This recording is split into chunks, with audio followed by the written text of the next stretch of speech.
श्री स्वामी समर्थांची आणखी एक पौराणिक कथा. श्री स्वामी समर्थ अक्कलकोटमध्ये वडाच्या झाडाखाली बसले होते. त्यांच्या दर्शनासाठी रोज अनेक भक्त येत असत. त्यांच्यात एक वृद्ध स्त्री होती. तिचा एकुलता एक मुलगा अनेक दिवसांपासून आजारी होता. ती खूप दुःखी होती. एक दिवस ती रडत रडत स्वामींना म्हणाली, स्वामी, माझ्या मुलाला वाचवा. माझ्याकडे औषधासाठी पैसे नाहीत. स्वामी समर्थ शांतपणे म्हणाले, काळजी करू नकोस. उद्या सूर्योदयाच्या वेळी तुळशीचे पान आणि गंगाजल त्याला दे. त्या वृद्ध स्त्रीने स्वामींचे शब्द श्रद्धेने मानले.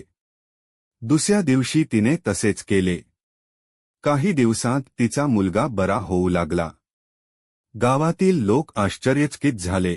सर्वांनी स्वामी समर्थांच्या चरणी नमस्कार केला. नंतर स्वामी म्हणाले, श्रद्धा असेल तर देव स्वतः मदतीला येतो. त्या दिवसापासून त्या गावात रोज नामस्मरण आणि भजन सुरू झाले.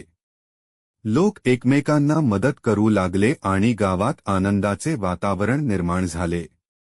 या कथेतून मिळणारा संदेश: गुरूंच्या शब्दांवर श्रद्धा ठेवावी.